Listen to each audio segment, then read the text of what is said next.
Today, I will be discussing the recall questions of FMGE 2021 test and discussion pattern. And to begin with, we will focus on the questions and the options. I am Dr. Rohit Khandelwal. I will be your pediatric faculty. So to begin with, we'll start with the first question. A 4-year-old child was staring and he stopped blinking for 20 seconds. Now, which of the following drug would you like to give for treatment? So remember, whenever you read the question, first of all, just pick up the important points. What are the important lines here? First is a 4-year-old child. Second is he was staring look is there, and then he stopped blinking for 20 seconds. So first of all, we have to classify which type of seizure it is.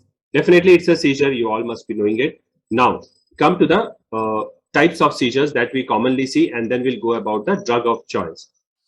So this kind of picture it was there in the question. So now, the types of seizures that we commonly see is GTCS, that is the generalized tonic-clonic seizures. Next is absence seizure. Absence seizures we see. Next is myoclonic seizures. Myoclonic seizures. And then what the next common scenario we see is status epilepticus. Epilepticus. So as we know, GTCS will involve a generalized tonic-clonic contraction of all the muscles, and the drug of choice would be immediately we have to administer a benzodiazepine, either midazolam or diazepam, and then we have to start with phenytoin loading dose. So next is absence seizure. Now what is absence seizure? In absence seizure, what we get is a brief, for a few seconds, there will be loss of the connectivity with the parent or with the doctor, and the child will go into sudden staring look and he will stop responding. It will be like this. Suppose you are talking to the patient, hello, how are you? He will be talking, yes, my name is. And can you see now what I have done? It was sudden staring look and we lost the child suddenly. So after a few seconds, maybe 5 to 10 seconds, the child will come back to the normal state and he will be normally talking, resuming the talk. There is no loss of consciousness. Remember, there is no loss of consciousness here in absence seizure. Similarly, in myoclonic, there will be brief jerks. And in status epilepticus, as we know that when the GTCS prolongs for a long time, we have to label it as status epilepticus, and the immediate drug of choice, what we have to give is benzodiazepine. That is the immediate drug of choice, followed by phenytoin loading dose, as we have discussed. So the question is asking, what is the type of seizure? So we have labeled it as absence seizure. Yes, it is an absence seizure, and the drug of choice for absence seizure is valproate. We all know valproate is the drug of choice for absence seizure. So the answer is valproate. So next question will go. The second question which has come in the FMG exam is, a child was malnourished with subcutaneous fat was not there and the skin was wrinkled and muscle wasting was there. Now what could be the cause of this? To begin with, we'll discuss the options. Lipid deficiency. Yes, lipid deficiency will be a form of storage disorders. And as we know how all these storage disorders will present, they will present with coarse facies and regression of milestones. Regression of milestones. So these are the common presenting features that we get in lipidosis. Next is carbohydrate deficiency. That again we will get in as glycogen storage disorders, or it will be another form of storage disorders. So it will be the glycogen storage disorders that we will be getting, and the presenting features will be similarly doll-like facies will be there, hepatomegaly, and usually the most important part what we can rule out this option is there will be no muscle wasting in this case. See, remember what are the points? The child is malnourished, subcutaneous fat is not there, skin is wrinkled, and muscle wasting is there. So these are the important points that we have to see. Now come to the next part. Now we have clearly excluded option A and B. Now we are left with B, C and D. That is, C is deficiency of energy, calories. As we know, what is it called as? Marasmus. So that is marasmus. And the fourth option is protein deficiency, that we all know is Kwashiorkor. Now, we need to know what is the difference between these two conditions, as these are commonly asked in various forms in all the exams. So now I'll just tell you briefly the discussion and I'll show you the picture also. See, now if we go through the pictures, see the first child, what we have seen here, this looks a malnourished child. See, the buccal pad of fat is lost. The buccal pad of fat is lost. Next, we can see the ribs very prominently. Ribs.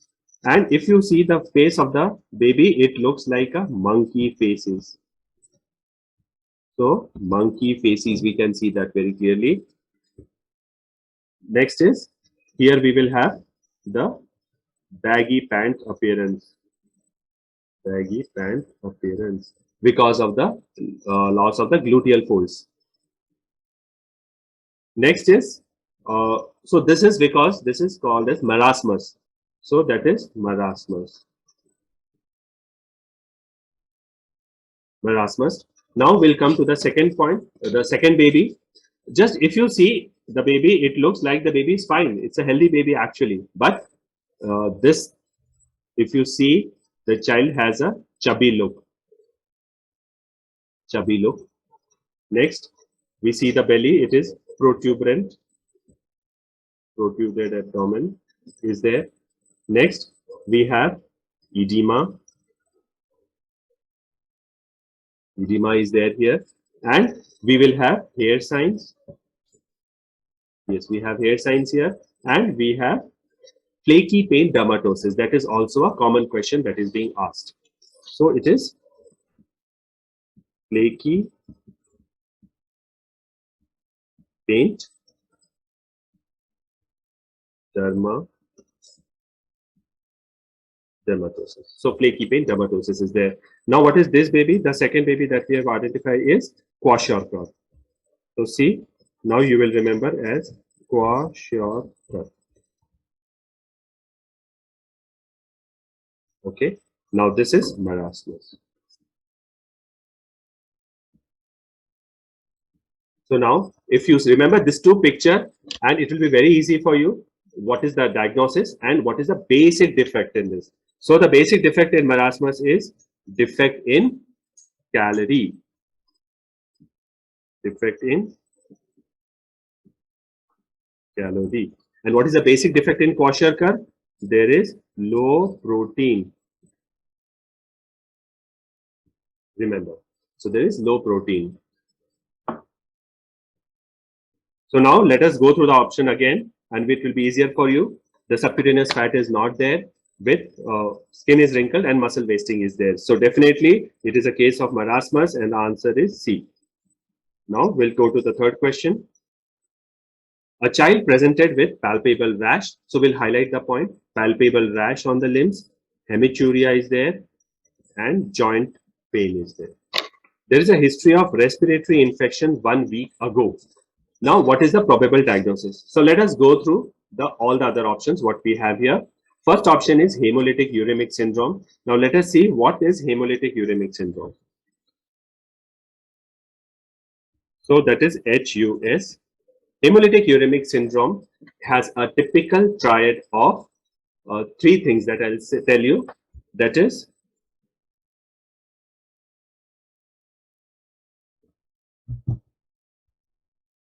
thrombotic, micro,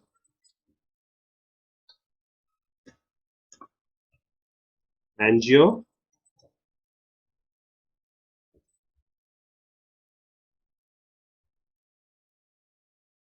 angiopathic hemolytic anemia.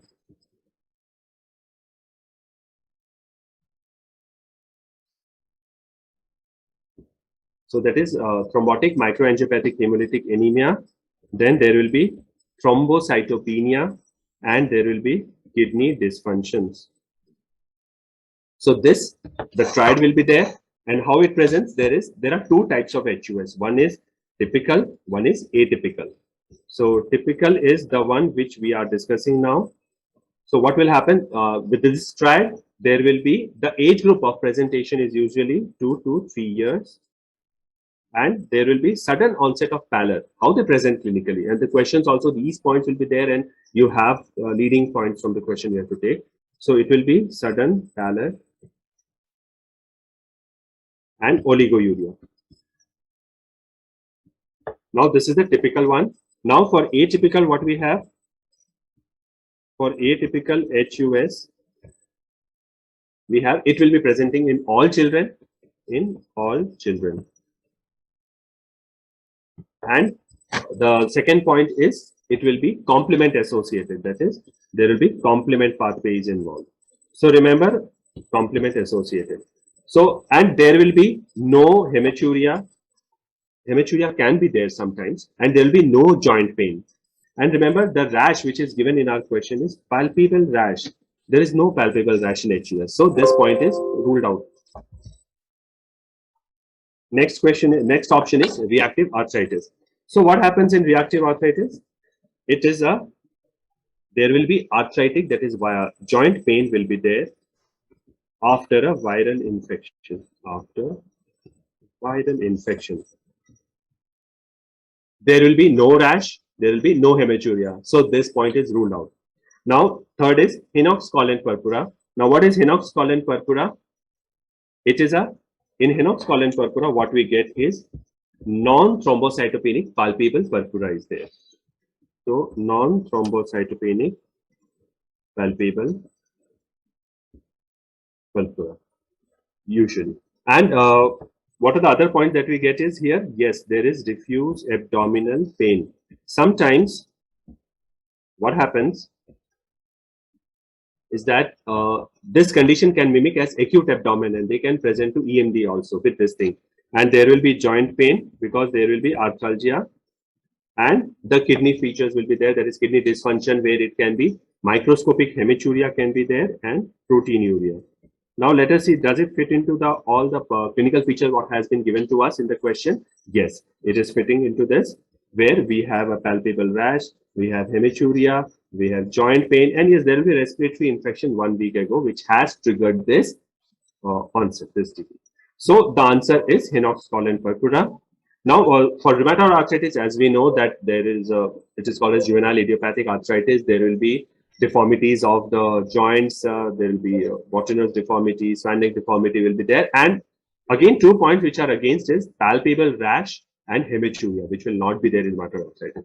So students, so this is clear. So this HSP or Enoch Purpura has been repeatedly asked. So that is why I have discussed this in detail, so that you know what are the other leading points and how to answer such questions. And this picture I have taken. So this is the rash that we see. If you see, these are the palpable rash we see in the lower limbs. The most common location is the lower limbs and the buttocks. So usually you can get a picture in exam where a child had a respiratory infection and then he developed all these things. This is the similar picture that we have got. Now coming to the next question. It's very simple and straightforward question that we have got. That is, the oral vitamin A dosage in a 2-year-old malnourished child weighing 8 kilo is. So it's a straightforward question where you need to just remember the facts that the dose of vitamin A in different age group. So for age less than 6 months, the dose is 50,000 international units. 50,000 international units. For 6 months to 12 months, which is 1 lakh international units. And for more than 1 year, it is 2 lakhs international units. So now, as malnourished, so then still the dose for is age-wise, and that is more than 2 years. So we have to give 2 lakh international units. So that is our answer, 2 lakh international units.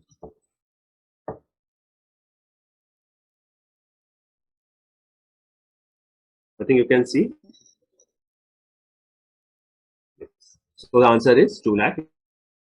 Now, the other question that is being asked in this connection is, what are the other signs of vitamin A deficiency? And sometimes their staging is being asked.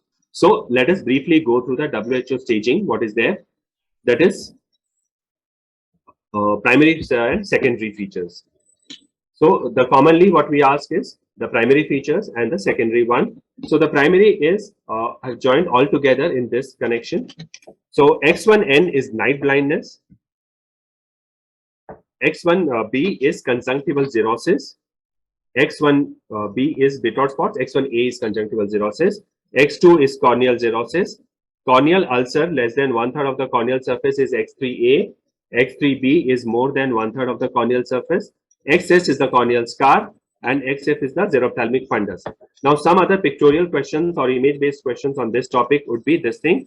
So, you may get a picture of the eye and identify the diagnosis. See, concentrate on this part of the eye. What is this? This is Bitot spots.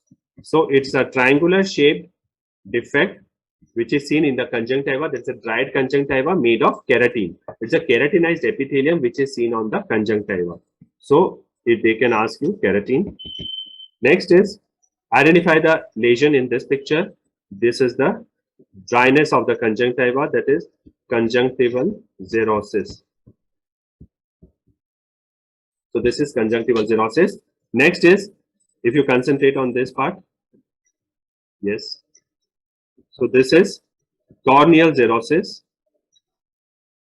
Corneal xerosis leading to ulceration. So these are the other questions that you can expect from the same. This is a straightforward question, but frequently asked question. Now we'll come to the next question, fifth question. That is, infant of diabetic mother is at risk of development of which of the following things? Now, hypoglycemia and hyperglycemia, diarrhea, anemia. So now let us go through the things. Usually there's a thought for all the students that if mother has high sugar, so baby would be having high sugar. No, remember, that is not the thing. And that is the tricky thing which every time they are asking. And that is one of the all are true except they use this point. So remember, hyperglycemia is not a point.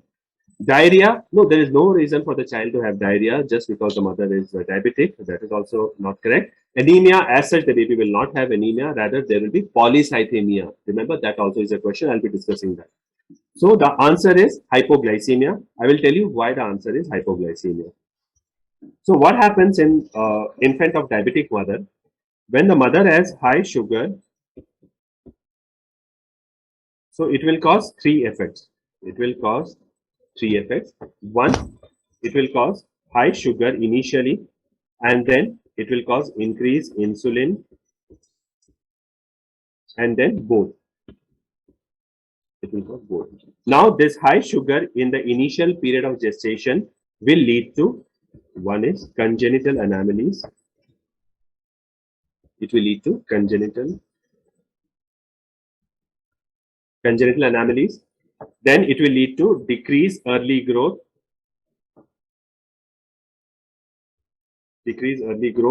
And then it will lead to hyperinsulin after 18 to 20 weeks.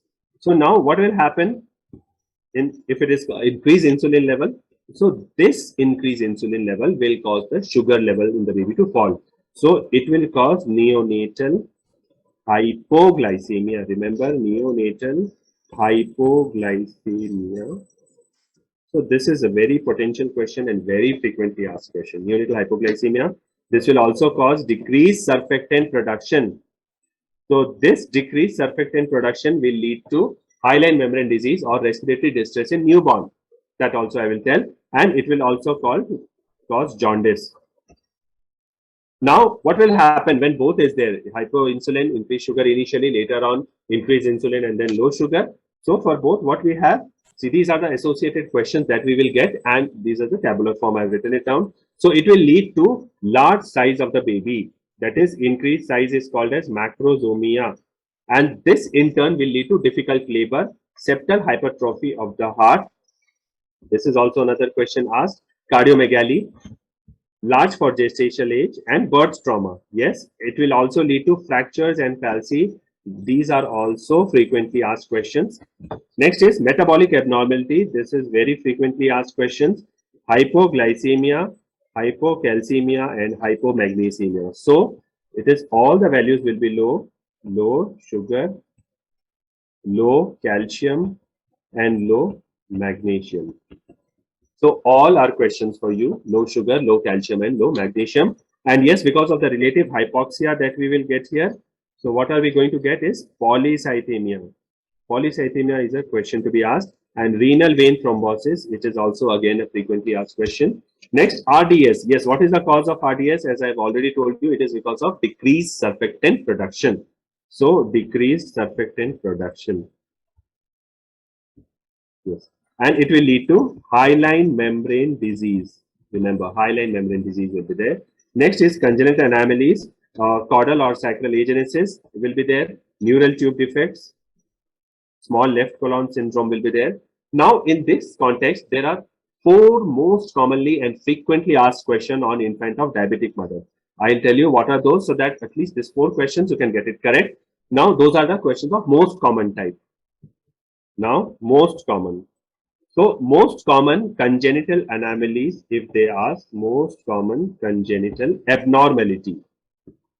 So, if that is the case, the answer is CHD, that is congenital heart disease. CHD is the most common congenital anomaly. Now, which is the most common CHD? If they ask. Next, the answer is VSD. Remember, VSD is the most common congenital heart disease. Next is most specific. Remember, the answer for these two are different, most common and most specific. So, for most specific, what we have, most specific CHD will be TGA, that is transposition of great arteries. Then most specific congenital abnormality, if they ask, which is specific for infant or diabetic mother, that means, so the answer would be sacral agenesis. Remember, they have asked this question multiple times in other form. Sacral agenesis. So quickly we'll revise. Most common congenital abnormality is CHD. Most common congenital heart disease is VSD. Most common, most specific CHD is TGA, and most specific is sacral agenesis. So now let us move to the next question. Question number 6. A newborn is noted to have protrusion of bowel and liver through a defect in the umbilical region. The swelling is covered with a membrane. Remember, this is an important point. The swelling is covered with a membrane. Now, let us go through all the options that has been given to us. Now, let us see for epigastric hernia. Here is a pictorial description of epigastric hernia. See, here is the epigastric hernia, where, what do you see? Do you see any liver or any gut here inside? No omentum, no liver, small intestine. It is simply a herniation of the gut content. So, it is epigastric hernia. So, clearly this rules out this option. Now, second is, what is this condition? You can get such pictures also. So, just see and analyze and see very specifically what this picture tells you. It's very clear-cut answer. See what has happened. This is the umbilical cord that we see has been tied up with this cap. Now, this here, the bladder is coming out. We can see the bladder underneath the abdominal wall. So, there is ectopia vesicae. Ectopia vesicae, which happens because of the defect in the bladder wall, and it's a developmental anomaly, and it can be associated with genital problems also, like hypospadias, or genital abnormality like hypospadias or epispadias also can be there. So this rules out there is no omentum.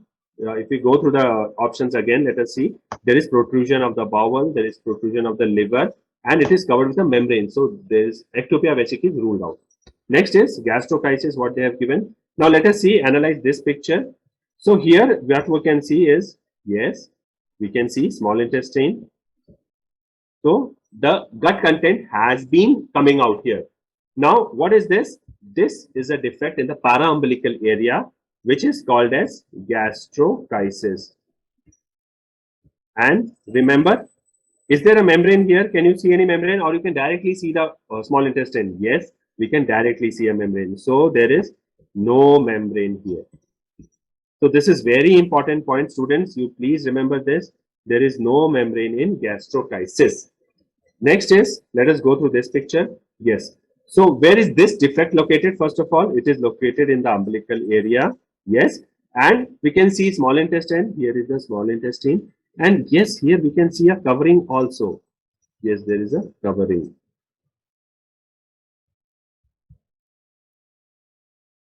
There is a covering, and this covering is of omentum, or the peritoneum sac is there. This is called as omphalocele.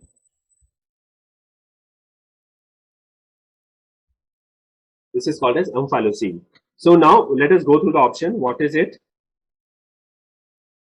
Protrusion of the bowel and liver. Yes, that is there in the umbilical region, correct. And it is covered with a membrane. Yes. So the answer is omphalocele is our answer. Now, I'll just briefly tell you in a tabular form what is the difference between gastrochysis and omphalocele, because they have been asking these questions frequently. So now gastrochysis and omphalocele. It's very easy, students. The name is a little bit scary, but once you remember and understand, then it is not a problem.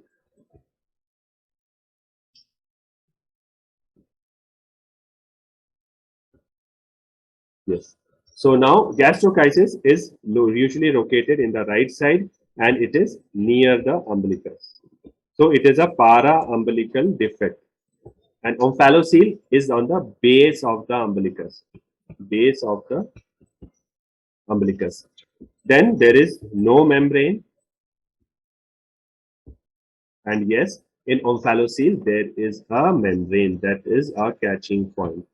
Membrane. Yes, there is a covering. And other few things is that most commonly this is associated with the chromosomal disorders. And I think that can be there in both. So let us see the most important things. So gastrochysis and omphalocele and ectopia vesicae. So you are now clear about it. So now let us come to the next question. That is question number 7. A mother is worried that her newborn has not passed meconium since 6 hours after birth. How much time can we wait for passage of meconium after birth? Now, this is also a simple and straightforward question that was asked in last year FMGE. Remember, for this thing, 2 important things that you have to remember, and that is frequently being asked, is how long you can wait for a child to pass urine and meconium. Yes, for urine, you can wait up to 48 hours. And for meconium, you can wait up to 24 hours. So the answer is very clear in this case. The meconium, you have to wait for 24 hours. So we can tell the mother and parents, don't worry, after 24 hours, if the child doesn't pass, then we have to think of a serious abnormality and we'll investigate. So the answer is 24 hours. Now remember, what could be the cause? Why the child then pass meconium even after 24 hours is over? The possibility could be, first of all, is intestinal obstruction could be there, or the other possibility which was missed at birth is intestinal obstruction, or it could be imperforate anus. So that is why we say that when a child is born, we have to look for all congenital anomalies and all midline lesions that we have to see. Now, this was a very easy, straightforward question. We'll come to the next question. Question number 8. 1-year-old child presents with recurrent episodes of UTI. So UTI and recurrent is important here, that I have highlighted. Mother also has noticed that the child has poor urinary stream with dribbling of urine. Now remember, highlight the important points: poor urinary stream and dribbling of urine. Dribbling of urine. So these are the very important points that we see here. Now, first of all, we have to establish a diagnosis, and then we can tell the treatment or what investigation you have to do. Now, 1-year-old child, see the age group is 1-year-old child. So definitely it looks like some congenital anomaly is there. And what are the 2 most common congenital anomalies that we get in this case is, one is posterior urethral valve,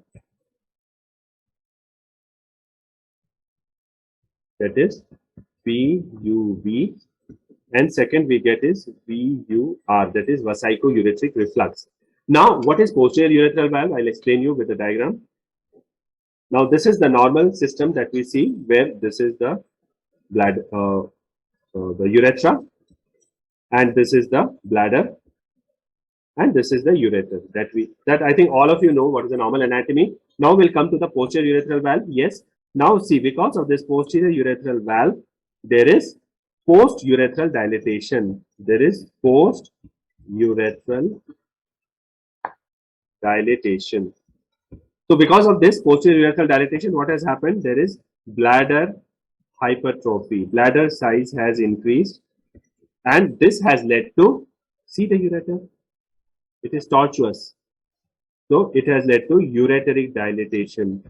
Ureteric dilatation. And this in turn had led to hydroureteronephrosis. And if this progresses, it will lead to renal damage and cause renal scar. So what we are worried in this case is that if it progresses and if it is not diagnosed, it can lead to renal scar. So all these are questions for you: renal scarring, HUN, ureteric dilatation, and posterior ureteral dilatation. All these are questions for you. Now, what we have to do, what investigations we have to do in such case is, first of all, if it PUV, and see, this is the MCU finding that we'll get. So the investigation of choice in PUV is MCU, that is micturating cystourethrogram. So what in finding we will get in micturating cystourethrogram is this. See, this is the urethra, posterior urethral dilatation, posterior urethral dilatation, and yes, here we get the filling defect. So remember, this also is a question for you, that what is the finding in MCU? It will be a filling defect you will get. So this picture as itself is a question which was asked also in previous exams. Now the treatment, what are the treatment options we have here? I'll just tell you because this may be asked in future. One is the antibiotic prophylaxis. You have to give continuous antibiotic prophylaxis to prevent any UTI and from the recurrent UTI and to prevent renal damage. Antibiotic prophylaxis. And second is ureteric. This is the surgical treatment that we have to consider, ureteric reimplantation. Now coming to the, so this is we get in posterior urethral valve. So the answer for this question is the diagnosis posterior urethral valve and the investigation of choice is MCU. So this is our correct answer. Coming to the next question, question number 9, very simple and straightforward question. Absolute contraindication for breastfeeding is. Now, remember the question is absolute contraindication. Remember, there are only 2 fetal indications or 2 neonatal indications that are absolute contraindication. One is galactosemia in childhood, galactosemia, and second is lactose intolerance. Lactose intolerance. So remember, these are the only 2 conditions which are absolute contraindication. And maternal indications, what are those maternal indications? That is, if mother is on anti-cancer drugs or radiotherapy, anti-cancer drugs and radiotherapy. Radiotherapy. So now maternal, let us go through all the options. Maternal hepatitis C, that is not a contraindication. Mother can still breastfeed the child because hepatitis C virus is not transferred via breast milk. So that is not an option. Now maternal CMV, CMV can cause congenital infection. That happens. Transplacental spread can happen, but with breast milk it is very minimal and it is not an absolute contraindication. Then herpes not involving the breast, as such they have mentioned that not involving the breast, suggesting it is not an absolute contraindication. So the answer to this question is galactosemia in infants. That is our correct option. Now coming to the next question, question number 10. Vitamin K is given at birth to prevent which of the following? Now this question is also very straightforward. Neonatal, let us go through all the options. Neonatal asphyxia, the option number A, no, it cannot prevent neonatal asphyxia because that depends on the circulation, maternal cause and fetal cause. Now neonatal hypoglycemia, no, vitamin K is related to something with hematology or the bleeding disorders. So it will not cause this metabolic disorder, hypoglycemia. That is caused by insulin. So that is ruled out. Now next is hemolytic anemia. No, hemolytic anemia is again hematological condition which will vitamin K cannot prevent hemolytic anemia as such. And as such, it is not that because mother is having anemic or mother is anemic, the child will be, the newborn will be anemic. No, it's not like that. So hemolytic anemia is also ruled out.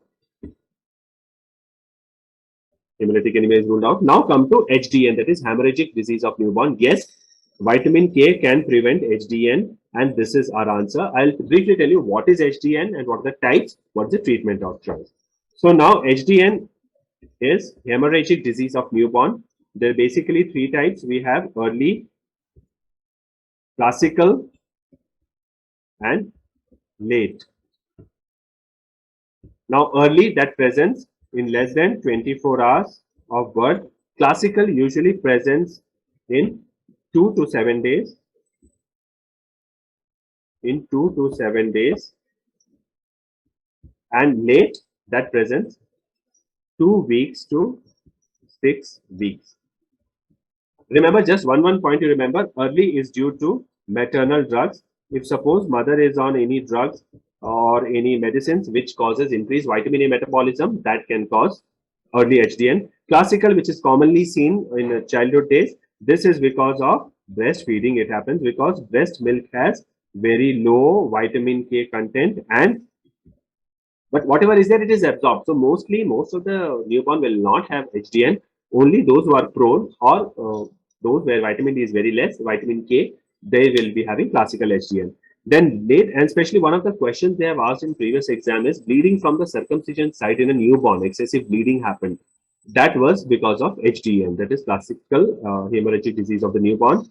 Then late is because, again, because of some malabsorption syndrome, or it can be because of some drugs. It can be because of some drugs also, which causes increased metabolism of vitamin K. So the answer to this question is vitamin K, that we all know. Now let us come to the next question, that is hemorrhagic. The next question is also again about breastfeeding, something related to that. I think they are formed this year. And that's good also because these are easy questions and you can easily attempt them and save your time.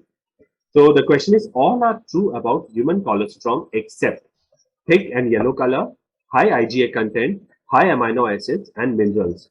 So, and high sugar and fat. Now, I think all of you know what is colostrum. It is the first milk that is given in the first 2 to 4 days. In 2 to 4 days, it is given, and it is rich in fat. We all know that. It is rich in immunoglobulin A. We know that. It is very thick. That is why it is also called as witch milk sometimes. And it is yellow color. Yes, that is also known.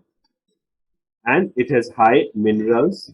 Yes, it is very good. So sometimes it is called as the first vaccine of a newborn. Sometimes they refer to it as first vaccine of the newborn. And it has high amino acids. Yes, it has it. Now, what is low in colostrum is low sugar and low fat. So remember, these two are different, which is low. That is why colostrum doesn't help in weight gain. It is for immunity. Basically, remember, it's the first vaccine. So we have this yellow color. Yes, it is correct answer. And high IgA content is also there. That is also correct. It has high amino acids and minerals. That is also correct. Now, high sugar and fat is not there. Rather, it is low sugar and fat. So this is the correct answer. So all are true except is high sugar and fat. Now we'll come to the next question, that is question number 12. They have asked about Menkes disease. Now Menkes disease, they are recently fond of this disease and they have been asking of this. Let us discuss all the options and then come to the conclusion.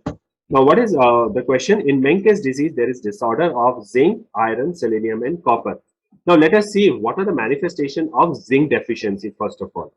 Now I have taken a picture of a baby with zinc deficiency. If you can see here, zinc deficiency. So here we can see the typical finding which we all see is acrodermatitis enteropathica. So what is it? I'll write here acrodermatitis enteropathica. So the name itself suggests what is it actually. So there will be perioral. If you can see, concentrate on the lesions on this child, we will see this perioral rashes which are there. Yes, you can very well see here also it is extending. So perioral rashes will be there, and even in the perineal or the gluteal fold, these rashes are there. In the genital area also, we can see these rashes. So acrodermatitis enteropathica will be there. Then next is diarrhea will be there. So these are the leading points. Sometimes they will ask you in this manner that the child is having perioral skin lesions and perianal lesions, and diarrhea and alopecia. So what could be the possible cause? Deficiency of which of the following can happen? Yes. So now you can easily pick. The answer is zinc. So now you are clear with zinc deficiency. Next, we'll discuss with Menkes disease. So what is Menkes disease? That is a defect in the copper metabolism. And what is the basic defect? There is a defective in the lysyl oxidase due to the low copper in the body. And it is basically due to mutation in the ATPase7 gene. There is mutation in the ATPase7 gene that will happen. And this will cause a depigmented pink kinky hair. If you can see in this baby, see this typical hairy pattern, what he is getting this way, kinky hair. And sometimes they can ask you the questions that you are getting as you are getting it as that is trichloresis, paradoxa, nodoxa. You will get pylitoti. These all pictures you will be getting here. Then what is the other clinical features that will be getting? That is loss of developmental milestones will be there, truncal hypotonia will be there, failure to thrive, and epilepsy will be there. So these are the clinical features that we will be getting. Now in the lab, what are the lab findings we'll be getting? That is low serum copper. So copper will be low, and sometimes low ceruloplasmin also we can get. Treatment is copper chloride and Is Hdn injections you will be getting. We can get this for treatment. Now let us go through the other two options. That is what we have left here. We have finished zinc, we have finished copper. Now iron, as we all know, iron will present as anemia. So definitely we know anemia, different types like iron deficiency anemia, megaloblastic anemia. This doesn't fit into Menkes disease. And yes, selenium. This is a potential question. Selenium deficiency. So it can cause K Can disease. Remember K Can disease. And what is K Can disease? Briefly, if I tell you in one line, is it is a cardiomyopathy in young children. Cardiomyopathy in young children. So remember, if you get a case or if you get a question, which of the following micronutrients or minerals can cause cardiomyopathy in young children, then it will be selenium. So the answer to this question, that is in Menkes disease, what is the deficiency? The answer is copper. Okay, now we'll go to the next question. Question number 13. A child presented with a boil on the leg. So what are the important catching points? Boil on the leg 2 weeks ago and is now presenting with cola colored urine. So what is the diagnosis? So first of all, let us go through all the options that we have been given here. Is minimal change disease. Now what is minimal change disease? As we all know, students, that minimal change disease is the other name of nephrotic syndrome. Nephrotic syndrome. And the very classical picture of nephrotic syndrome, I'll just briefly tell you. That is, one is massive proteinuria. Massive proteinuria. So that is very common. That will be seen. Edema, generalized edema will be there. Generalized edema and oliguria. So these are the presenting complaints that the child will come to you, and the age group usually is 1 to 10 years. That is the common age group for minimal change disease. So now there is no cola colored urine here and no boil in the legs. A preceding history will not be there. Usually a viral infection can trigger nephrotic syndrome, but definitely cola colored urine or red colored urine or hematuria, basically they say, that will not be there in MCD. So we have ruled out in minimal change disease. Now what is IgA nephropathy? See students, IgA nephropathy has very typical presentation which will be there, and every time that history will be given to you in exam. So in IgA nephropathy, there will be recurrent gross hematuria, recurrent and gross hematuria. What does that mean? That means you can see that the child is passing blood in the urine. And even the parents will tell, yes, sir, my child had passed blood in the urine. We can see that and we have collected it. So, and there will be IgA deposits in the kidney. So that is not there. There is no history of infection or cola colored urine. So we have ruled out this. Next is IgA nephropathy is not there. Nodular glomerulonephritis will not present with this. They will be having chronic renal failure and chronic course will be there, frequent infection, no cola colored urine. Now, the answer to this question is post-streptococcal glomerulonephritis. Now, I'll tell you why the answer is this. There will be a typical PSGN case will have a typical history of upper respiratory tract infection or pyoderma lesion. It will be there, pyoderma, or there will be a sore throat history will be there. And after that, the child will be having, so maybe 1 to 2 weeks history will be there. And after that, the child will be having hematuria.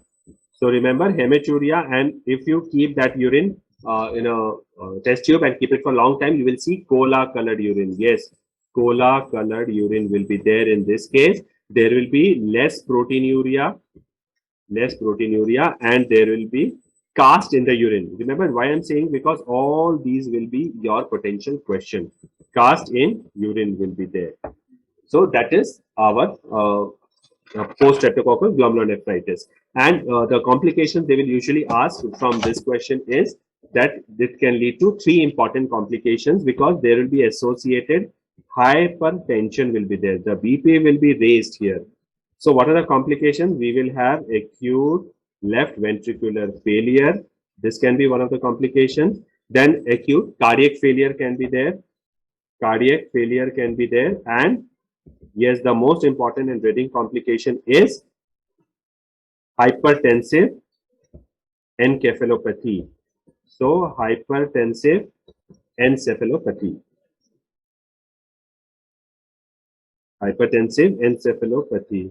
So remember, these are all the complications that we see here. Complications. Yes. So complications of PSGN. So the answer to this question, as we have discussed, is post-streptococcal glomerulonephritis. Now coming to the next question, question number 14. An 8-year-old child has presented with hepatomegaly and hypoglycemia. So remember, age is 8 years, hepatomegaly and hypoglycemia. These two are catching point. Now you have been given a diagnosis. It's already glucose 6-phosphatase deficiency is there. Now, what is the cause of hepatomegaly in this child? It's a very straightforward question. So now let us discuss what is this condition first of all. Yes, it's a straightforward question that it is a glycogen storage disorder type 1, because that's the most common, and it is also called as von Gehrig's disease. Von Gehrig's disease. So what happens what is the basic defect in glycogen storage disorder type 1? What happens is that glycogen is converted to phosphate, glucose 6-phosphate, and this with the help of glucose 6-phosphatase, that is glucose 6-phosphatase is converted into glucose. Now, what is the basic problem in this disease? There is now no glucose 6-phosphatase, so there will be no glucose production. Now, in turn, what will be accumulated is glycogen. So slowly and slowly, glycogen level will be increased, and where it is deposited? It is deposited in the liver, and this will cause increase in size, and it will lead to hepatomegaly. Increase in size, hepatomegaly. So now, students, we got the answer. What is the cause of hepatomegaly in this child is, let us go through the options. Glucose accumulation in liver? No, because glucose is not at all formed, as you have seen from this flow chart. Now, glycogen accumulation in the liver? Yes, because of glucose 6-phosphatase, glycogen is produced and it is stored in the liver. So that is our correct answer. And definitely glucose accumulation in muscles will not cause hepatomegaly. And there is glucose 6-phosphatase accumulation in liver. That also is a wrong option, because that is deficient in this acid.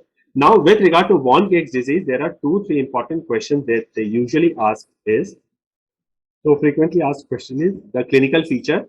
They usually present with doll-like face. They usually present with hepatomegaly, and they present with lactic acidosis. Lactic acidosis, they usually present. There will be increased lipids, increased uric acid will be there, and this is the typical type 1 glycogen storage disorder. Now, let us come to the next question. So this was an image-based question where it was that there was an image given.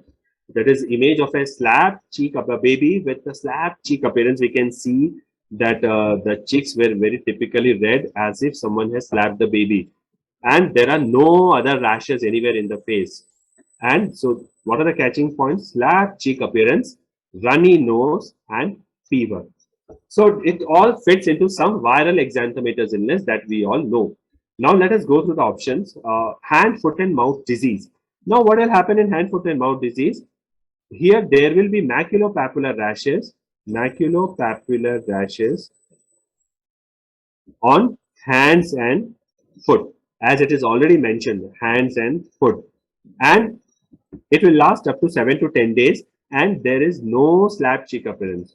No cheek involvement will be there, and usually the prodrome is very minimal, like runny nose and fever. As such, all exanthematous diseases will be having this, but in hand, foot, and mouth disease, it is very, very minimal. So this is ruled out. Next is rubella. Let us see how rubella presents. As we all know, rubella and measles are commonly asked questions, and we all know. So rubella has also a mild prodrome picture, that is mild upper respiratory tract infection, like there will be running nose, mild fever, or mild cough. All this will be there. Two important catching points in rubella, which you all should know, is there will be occipital lymphadenopathy. Occipital lymphadenopathy will be there, and the rashes in rubella will appear first in face, and then it will progress down in a centrifugal fashion to the body, and it will progress in this way, and it will disappear also in the same way. And there is no slap cheek appearance here. There will be mild rash, maculopapular rashes will be there. So that is rubella. Now the next option is measles. They have given option D is measles. As we know, what happens in measles? Measles is very frequently asked questions, and it is very easy to diagnose. There are 2-3 important points what we have to remember. The rashes will similarly it will appear on the face or forehead and behind the ear first,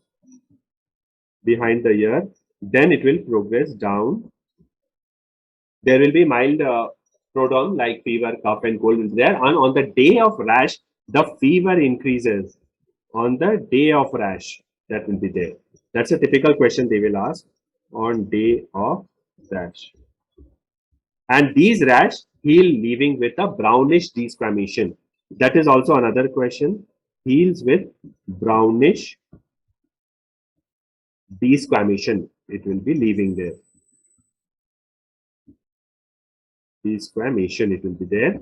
And what are the other important points, that leading point that will take you to measles, is that the child will be malnourished, and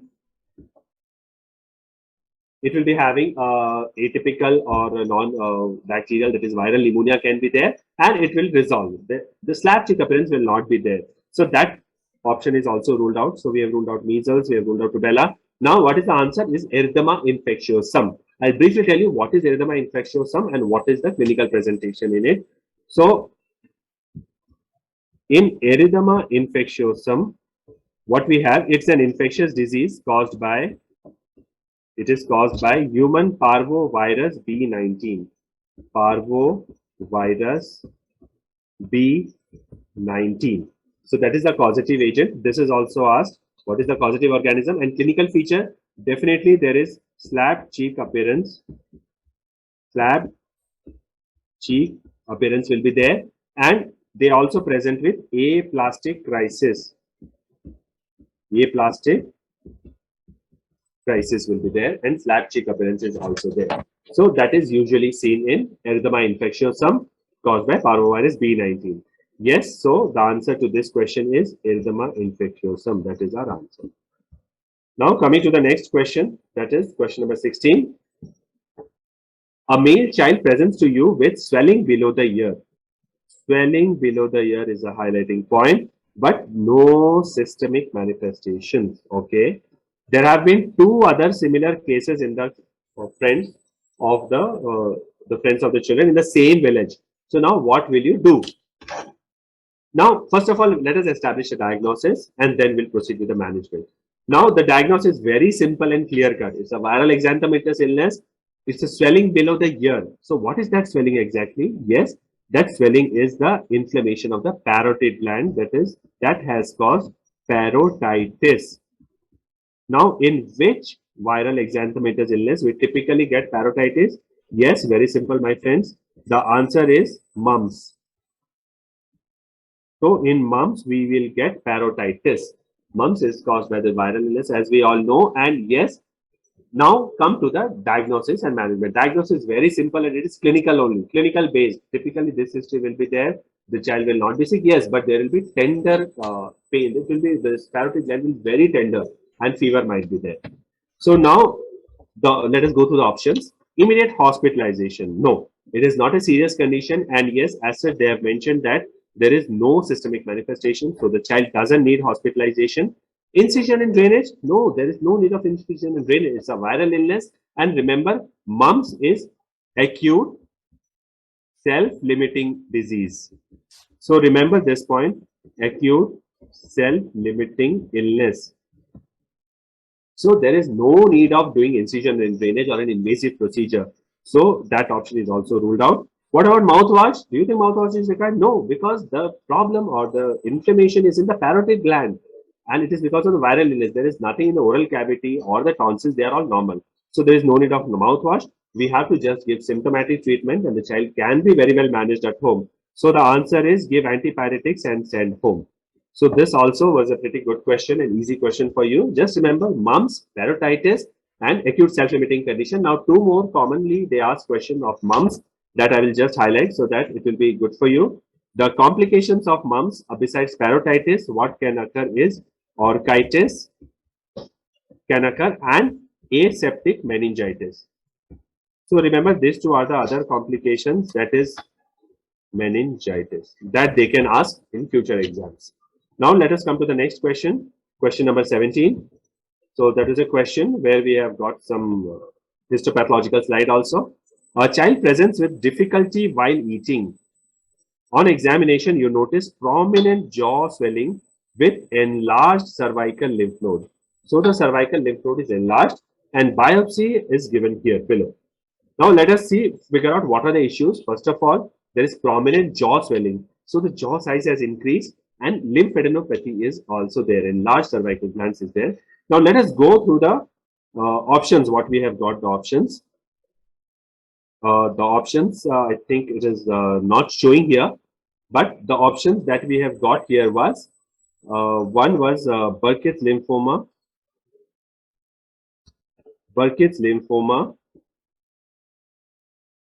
infectious mononucleosis was the second option. Infectious mononucleosis. The third option is lymphoma, that is Hodgkin's lymphoma was asked. Lymphoma, Hodgkin's. And the fourth option was parotitis. Now let us go through the options that we have here.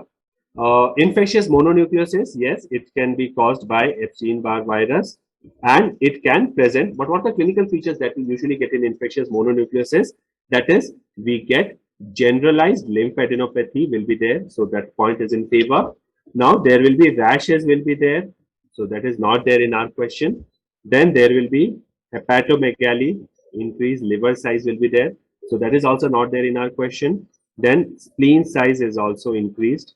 Spleen size is also increased. That is also not there. And the typical diagnostic finding for infectious mononucleosis is not the biopsy. As we have seen here, the biopsy from the lymph node they have seen here. Now what we get, how do we diagnose it? We do a screening test, that is monospot test we do. And to confirm, we do Paul Bunnell test. So why I'm saying all these names? Because these are also the potential question. Monospot we have already discussed. So it will be Paul Bunnell test. Paul Bunnell test. So definitely the option, this option is not our answer. Infectious mononucleosis. Now about Hodgkin's lymphoma, what we all know that it will present as generalized lymphadenopathy will be there. Yes, hepatosplenomegaly will be there. Hepatomegaly Splenomegaly will be there.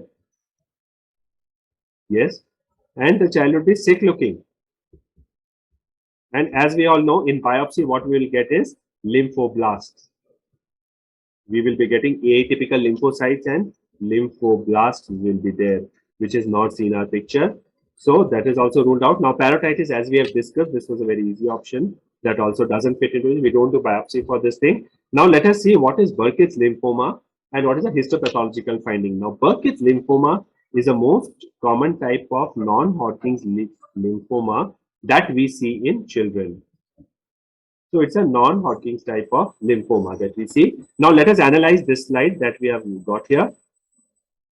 Now see, we can see that there is plenty, the background picture we can see is filled with blue cells. So that gives a picture of a sky where the whole sky is filled with these blue cells. And then we can see this, some things which are shining in between, or there are some white color things which is in between the blue sky. So these look like the stars here. So this is typically referred to as Starry Sky Pattern. So Starry Sky Pattern. So where do you see Starry Sky Pattern? Yes. Now I think now would you be getting this very clear. Starry Sky Pattern is seen in Burkitt's lymphoma. That is very clear and very easy. Just identify this slide. So now in this Starry Sky Pattern, what is the star composed of? The stars were made of macrophages. So the engulfed macrophages are forming the stars, and this blue background is the tumor cells. So remember the tumor cells we have seen here and the macrophages, and remember Starry Sky Pattern in histopathological slide. With this age where the child is having difficulty while eating, prominent jaw swelling and enlarged lymph nodes, it is Burkitt's lymphoma. Now, just to revise, I have taken a picture about two types of Burkitt lymphoma that we usually get is, see, this is the child which has presented with jaw swelling. So, where we get such case, this is called as endemic type of Burkitt's lymphoma. And it is usually seen in children. In African children, it is very common and endemic, and they present with jaw swelling. Jaw swelling. Now, what is the other type that we get is here. If you can see, there is no jaw swelling here, but what we are getting here is a protruded and a distended abdomen that we are getting here. Now, this is what is it called as sporadic Burkitt's lymphoma. How they present? They present with abdominal symptoms and manifestations, where it will be, as we have discussed, that is increase in liver and spleen and lymph node, generalized lymph node enlargement will be there, and lymph node size will be enlarged. And the treatment is chemotherapy, as we all know. So remember, if you get a picture like this also, where a child has presented with jaw swelling, with biopsy picture like that, just identify that as Burkitt's lymphoma, and these are all commonly asked questions. Burkitt's lymphoma, endemic type, these are the sporadic type, and abdominal manifestation. So now let us go through the final thing. Yes, Starry Sky Pattern, the answer is has to be Burkitt's lymphoma. Remember, Burkitt's lymphoma is the answer. Now come to the next question. Question number 18. A baby with scaphoid abdomen and respiratory distress. So now let us highlight the points. That is scaphoid abdomen and respiratory distress is there, and X-ray picture is given below. Now this is the X-ray. What should be your diagnosis? Now let us go through the individual options that we have got first. So if you want to see the X-ray, just see. Okay, you've gone through the X-ray. Now let us go through the options that we have got. Okay, Nemo Thorax. So what happens in Nemo Thorax? I've taken an X-ray picture also for you for a reference. See, in Nemo Thorax, what you are going to get is a collection of air in the lungs because in the rupture of the pleural membranes and the lungs. So the air has invaded here. Air. Can you see this air? And this will be looking darker. There will be darker lung fields. Darker lung fields. And this will push the lungs to the opposite side. So there will be mediastinal shift. So what it will cause as? Because of this pushing, it will cause mediastinal shift to the opposite side. So mediastinal shift to opposite side. Remember, this also is a question. Where will the mediastinum shift if there is pneumothorax? Suppose pneumothorax is on the right side, so it will push the mediastinum and will compress the lungs and the heart on the left side. So this is also a question. You can see here also it's highlighted. So these are the pneumothorax area that we have got here. Now the next option that we have got is pneumonia. Now let us see what a pneumonia X-ray picture will look like. Very easy, simple. In pneumonia, we will get this homogeneous patches of the lungs, or it may involve lobes. So it will be lobar pneumonia, or it will be generalized pneumonia. So pneumonia will have opacities and patches here. Now next is congenital diaphragmatic hernia that we have got. Now congenital diaphragmatic hernia, what happens is that, see what happens. So here is a defect. So because of this defect, most commonly it is seen on the left side, left posterolateral. So because of this defect, I'll draw here again. So let us see. This is the thing. Yes. So here is the stomach. So because of this defect here, there is a gap here. There is a gap here. So the intestine will migrate here. So the intestine content will be here in the lungs. So intestine in the lungs. And because it is common on the left side, it happened. So now this intestine will push the lungs on the other side. It will compress the lungs on the other side. As I have shown in this picture, we can see here clearly. Now because of this, you can see the gap here. This is the diaphragm, and there was a gap here, defect, through which intestine, these are the intestinal loops that we have seen here. Yes, these are all the intestinal loops. So small intestine in the left chest has pushing the heart and lungs to the right. So this is the heart and this is the lungs. So this all it is pushing to the left, to the other side, contralateral side. And liver is partially also into the chest. So what is this type of hernia called as? The most common type of hernia that we see in CDH is this left side posterolateral type of hernia called as Bogdalek hernia. Bogdalek hernia. So this is the most common hernia that we get, that on the left side and posterolateral. All these are questions: left side, posterolateral, and Bogdalek hernia. So all these are questions. So what happened? I'll just explain the other type of hernia which is commonly asked, that is foramen of Morgagnian hernia, and how to understand this. With this concept, you can understand.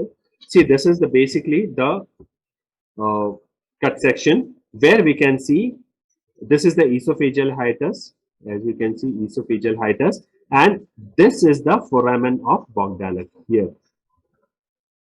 Foramen of Bogdalek. This is the here, and from here, if the herniation occurs, it is called as Bogdalek hernia.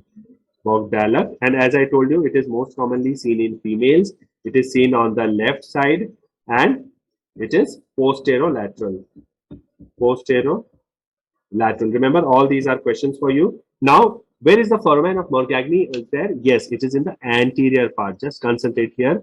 So this is the foramen of Morgagni, and if the herniation occurs here, this is Morgagnian hernia. Morgagnian hernia. Now, if you see the location, hernia type of CDH. Now, it is, if you draw the midline, yes, it is on the right side. So this is seen on the right side. This is also a question for you. And clinically, how it is important for you? Because of this compression that happens here. Let us see the X-ray. What they have given here is in the question. Yes, we can see that these intestinal part has entered into the lungs. You can see this has entered into the lungs. And now this is compressing the left lung and the right lung also, and pushing the heart also to here. So, and this mediastinal shift is also there. If you can see, mediastinal shift is also happening here. So now this is a CDH, okay, and this will cause as pulmonary hypoplasia.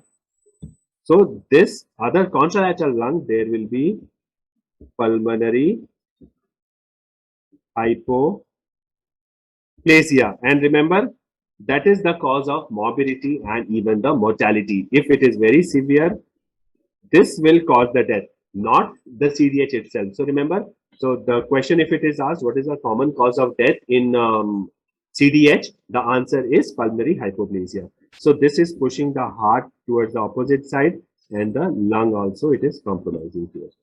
Okay. Now the other questions what they ask from CDH is, here is the CDH.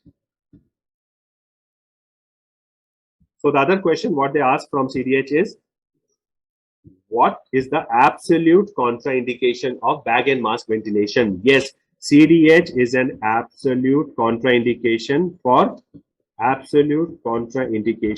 bag and mask ventilation.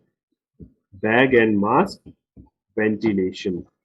So this is a very frequently asked question. Remember it, because the more you pump and you give positive pressure ventilation, it will further go into the lungs. It will further go into the lungs and it will compromise the lungs, and you are actually causing harm to the baby rather than treating it. So the answer is not pneumothorax, as we have discussed. Pneumonia is ruled out. Hiatal hernia, I'll just show you the picture. What is the picture we will get in hiatal hernia? See, this is the hiatal hernia that we will get is, see, this is the basic defect is here, hiatal hernia, where the stomach will come here in the pleural cavity or in the chest, thorax, it will come here, but it has nothing to do with the intestine part coming up or compromising the lungs. So hiatal hernia, if we go to the options, that is pneumothorax is ruled out, pneumonia is ruled out, hiatal hernia is also ruled out. Now, what we are left with, congenital diaphragmatic hernia. Yes, this is the answer for this question, where the X-ray fits into congenital diaphragmatic hernia. We have covered multiple questions what can be asked on CDH also. Now coming to the next question, question number 19 is, what could be the clinical diagnosis in this girl presenting with short stature? So the leading point is girl and short stature. So let us see the picture that was given there. It was a picture similar to this. Now let us analyze from head to toe what are the positive findings that you are getting.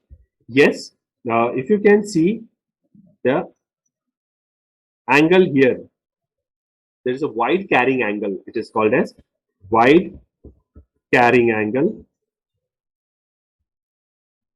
or it is also known as cubitus valgus. Because of this, or because of cubitus valgus, we will get a wide carrying angle. Cubitus valgus, we will get so wide carrying angle.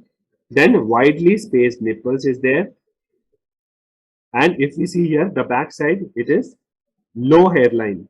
So this is low posterior hairline is there. Low posterior hairline. So now let us see what are the options that we have got. Down syndrome. Down syndrome is the trisomy 21. As we all know, what are the points in favor of Down syndrome? I think we all can't miss, and we all know that, my friends. So there will be typical, the faces will be there, short head, flat occiput will be there, prominent mouth or protruded tongue will be there, epicantic folds will be there, there will be semian crease, and there will be congenital heart defects will be there, low head, low neck will be there, and no set ears can be there. A lot of other congenital anomalies and systemic abnormalities will be there, and typical that trisomy faces will be there, which we all know that is not there. Now, Klinefelter syndrome, that is 47XXY, that is seen in males, and there's a typical tall stature. As we know, the question is of girls, so that is also ruled out, and the features will be tall stature will be there. Here we can see short stature. In Klinefelter syndrome, there will be tall stature will be there. So this option is also ruled out. Now we are left with Noonan syndrome and Turner syndrome. Now let us see, they almost present similarly, Noonan syndrome and Turner syndrome. So what happens in Turner syndrome and what happens in Noonan syndrome? So let us just briefly analyze, because both of these will be a potential question for you. So first of all, what is a karyotype? In Turner syndrome, we will get 45XO or sometimes 44 plus X will be there. This can be there. And in Noonan, what is the karyotype? It is normal karyotype. normal karyotype will be there. That is there. Now, it is mostly seen in girls. It is usually seen in girls, and it can be seen in boys or boys. Next, the IQ will be normal. There will be normal IQ. Here, there is low IQ, and there will be short stature can be there in both Turner syndrome and Noonan syndrome also can be there. Now here what heart lesions we will get is left-sided heart lesions we will see, and the most common heart lesion that we see in Turner syndrome is bicuspid aortic valve. That is usually asked in exam. What is the most common congenital heart disease or congenital lesion that we get in Turner syndrome is bicuspid aortic valve. And sometimes we also get coarctation of aorta. Coarctation of aorta. And here we will get is right-sided lesions, right heart lesions, like we will get here in this case is pulmonary stenosis. So pulmonary stenosis. And the other finding that we get in Turner syndrome is infertility because of, I think we all know infertility is because of streak ovaries. There will be streak ovaries, and the secondary sexual characters will not be developed. The secondary sexual characters will not be developed, will not be there or not there. So now let us see what are the possibilities that we get. Yes, it fits into Turner syndrome here because we have got short stature here, and this is a girl. And the features are we have wide carrying angle, cubitus valgus, and just remember if the photograph of the full body is given, so concentrate on the leg. On the legs, what we can get in Turner syndrome is short fourth metatarsal. Short metatarsal. This can be a finding that we will get in Turner syndrome. So the answer to this question is Turner syndrome. Remember, we have covered a lot of questions and the possible questions that can be asked on Turner syndrome. So now let us discuss the other question that we are left with. We are left with question number 20. That is a first-born male baby, 3 weeks old, is presenting with recurrent episodes of non-bilous vomiting. So remember, non-bilous vomiting is there. What is the diagnosis? Now let us see, go through the other options. What we have, duodenal atresia. So what happens in duodenal atresia? Yes, there will be vomiting, but there will be vomiting, but because it's in the duodenum, if the obstruction, suppose this is the duodenum and this is the opening of the bile duct. Bile duct. So if there is obstruction proximal to it, so the vomiting, what will happen is non-bilous vomiting. Remember, I think it is very clear for you now. It will be non-bilous vomiting, but if the obstruction is distal to the bile duct opening, then it will be a bilous vomiting. Bilous vomiting. And in duodenal atresia, what we usually get is double bubble sign that we get in X-ray. So I have taken an X-ray picture for you. So this is the double bubble sign that we will get here. See, this is the double bubble sign. First bubble is for stomach, and second one is duodenum.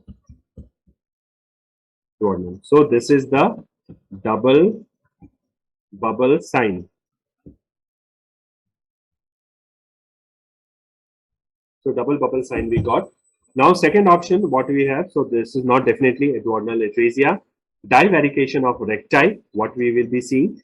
What happens, this is just basically a gap or space where the muscles has been protruded out. So let us see the picture how the child will look with divarication of recti. See here, the child will be absolutely normal. There will be no vomiting. There will be no dehydration. What we can see is, see here, divarication of recti. So it is because of the recti sheath abnormality that we will see this picture, divarication of recti. Now let us see the fourth option, that is, so that is also ruled out. There is no divarication of recti. Now what is umbilical hernia? That also is not an answer, because as we have seen that in umbilical hernia, what happens, this is the picture that I have put it for you. Just there will be a herniation of the content in the umbilicus. So this is umbilical hernia. Yes, there is no vomiting. The child is absolutely fine, clinically fine, no dehydration. So now let us come to the third option. I think let us see which option was left. So now we are left with IHPS. Now let us see what is IHPS. IHPS is infantile hypertrophic pyloric stenosis. So what happens in IHPS is, in IHPS, what we have is the child, there will be stenosis in the pylorus. So suppose this is the stomach. So I'll explain you in a different slide. Let us see what happens, how they present clinically. What happens, there will be a projectile vomiting will be there. So as we can see, yes, there is a projectile vomiting. Projectile vomiting will be there. And usually what is the duration of onset? It is usually seen in the first born male child. And the first week the child will be fine. It is not seen immediately after birth. They usually present in 1 to 2 weeks after birth. So remember the time of occurrence of this projectile vomiting. And if you can see here, so this is what I was explaining, that because there is a spasm here, there is hypertrophy of the pyloric muscle here. So whatever milk the baby is taking, so the baby is taking here milk, so that is being regurgitated, coming out again. So the child is having projectile vomiting from this thing because of IHPS. Now what will happen because of this vomiting?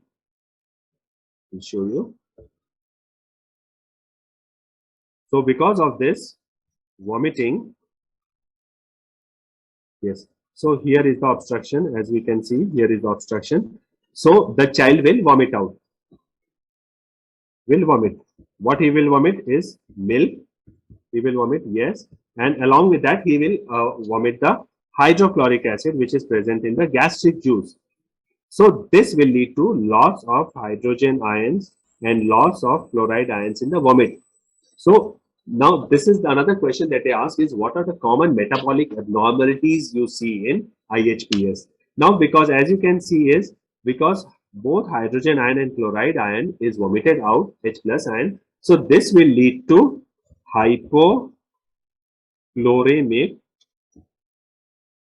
because of low chloride, metabolic alkalosis. Remember, this is very frequently asked question, hypochloremic metabolic alkalosis. And one more thing, the stomach also has mucus in it, and the mucus also will be vomited, and this mucus is rich in potassium. So potassium is also vomited out. So this will cause hypokalemia. So remember, it will cause hypokalemia. So that is low potassium, low chloride, and metabolic alkalosis, as we know, because of low hydrogen ions. So now this again, one more feature that happens is there will be paradoxical aciduria. Paradoxical aciduria. This is also asked, frequently asked question. Hypokalemic, hypochloremic, metabolic alkalosis, that happens in IHPS. IHPS. So now what happens? The child will present, because of this projectile vomiting and frequently vomiting, he will present with dehydration. So now you have to treat the dehydration and you will give normal saline for it. So normal saline you will get. So this will suffice the sodium and the chloride requirement what is there, but it doesn't have potassium in it. So you have to add normal saline plus potassium in it, so that the lost potassium is also balanced with this. Now just quickly we'll go how to diagnose it. How to diagnose it? It is right here. The diagnosis is by ultrasound you can do. So what should, this is another question for you, how to diagnose it. So what should be the pyloric thickness? If the pyloric thickness is more than 4 mm, 4 mm pyloric thickness, or the length of the pyloric canal. If that is more than 14 mm, 14 mm length of pyloric canal.